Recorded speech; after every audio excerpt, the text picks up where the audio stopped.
What's going on, everyone? This is Jay from Premier Gaming Entertainment, here to give you my predictions video for this week's game versus ECU. I'm pretty excited about the game. How about you guys?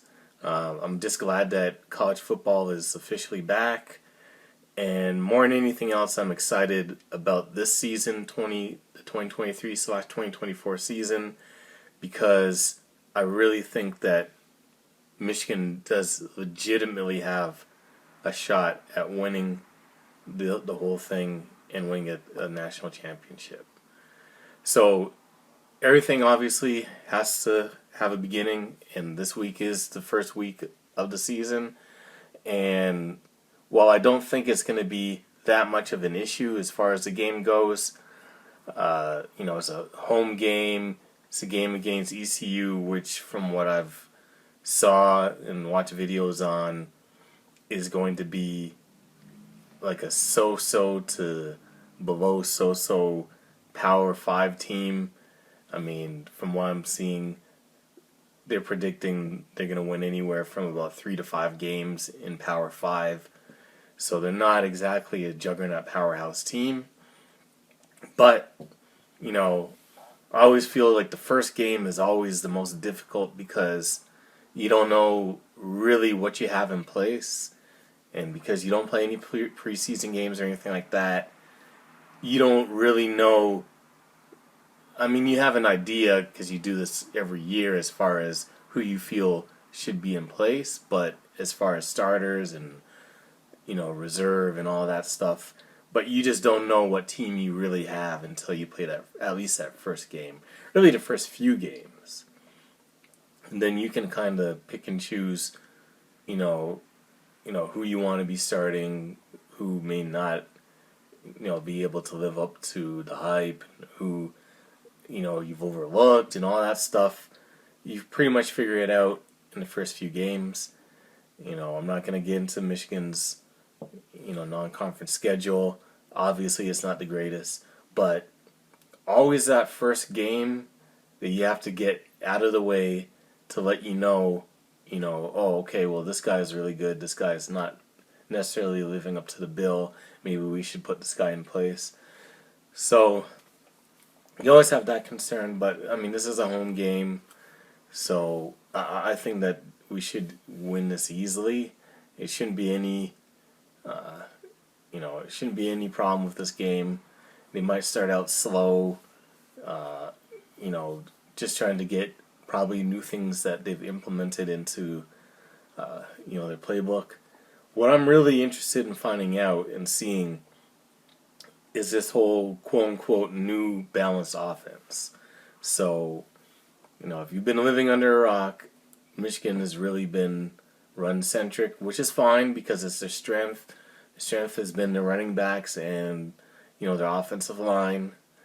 So, obviously you want to play to your strength, but I think in order for them to legitimately win everything, they have to be a more balanced team. Now, they've got it done. I mean, for the last 2 seasons, they've won the second most games. I'm not going to say the most because the most is Georgia. But they've won the second most games out of everybody in the whole country. So obviously they're doing something right with how they, conduct their offense and play defense. So I always say if it's not broke, don't fix it. But you can at least, it's not a matter of fixing their offense, it's a matter of tweaking their offense. So I think that if they can legitimately get more balance in the passing game, it's just going to make everything a lot easier for them. Because teams aren't going to be able to just, stack the box, stop you from running, dare you to pass, and then you struggle to pass. That's a recipe for defeat. So, you saw Ohio State try that, and obviously mixed results with that. It worked for stopping the run game, but they got burnt down the field. So if you have that balance like they had in that Ohio State game, then the teams can't just, work on trying to stop you from running the football. They gotta, pick their poison. They got to be more balanced on their defense to stop your balanced offense. So I'm interested to see if they're legitimately going to do that and get the passing game more involved. Because let's face it, I think a lot of what is hurting Michigan, especially in recruiting in the skill positions, is the fact that the balance is not there. Sure, you're going to get your pick of running backs, you're going to get your pick of offensive linemen, probably even your picks of tight ends, but you're not going to get the top end wide receivers, and you're not going to get the top end quarterbacks, because who wants to come to a team and be a game manager? Who wants to come to a team and just be a blocker for 70% of the time? These guys are trying to showcase their talent to get to the next level. So I don't blame them if they're passing on Michigan because they just don't feel that they're going to be showcased. So if you're trying to land Bryce Underwood, if you're trying to land, top 100 wide receivers, you have to, this season, you have to let JJ shine. You got to take the training wheels off. You got to allow him to do what he does. And, obviously you have still two of the top running backs in Blake Corum and Donovan Edwards. So you know that that's back there. And you know that threat is legitimate from what they did last season. But you just have to take the training wheels off of JJ and let him do his thing. You see what the potential is, especially in the last few games of the season where he was able to throw the ball more, especially the TCU game where he had no choice. He had to air it out. And obviously, there was mistakes were made, but those are mistakes that can be fixed. There were one was just a bad throw, one was a bad read. So it's not a matter of he just doesn't have the ability to do it. He just made a bad read on a throw, and it led to a pick six. But he can air it out.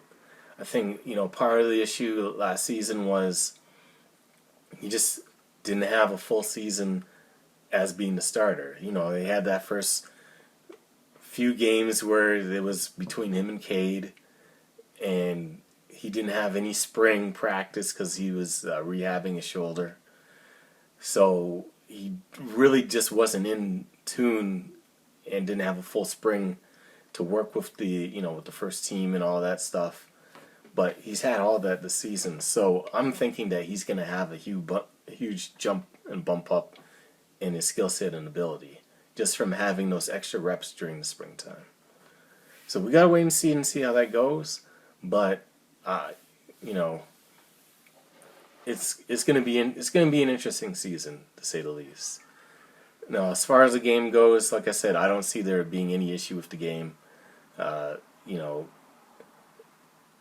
only thing, I don't expect it to be a huge blowout, like one of them 80 to 3 games or anything like that. I think once they get to where they need to go, they're going to try different things out. JJ is going to be in there for maybe the first half, and then that's going to be it. So, as far as the prediction of the score, I think it's going to be something like, 56-7 or 56-3, something like that. So, anyways, that's it for the video. Let me know how you feel. What do you think the score is going to be? Leave that in the comment section below. As always, like the video, share it with as many people as possible, and leave me a comment in the comment section below. Let me know how you feel about the game, and let me know how you feel about the football season as a whole, and how you think Michigan is going to fare. Thank you for watching, and as always, go Blue.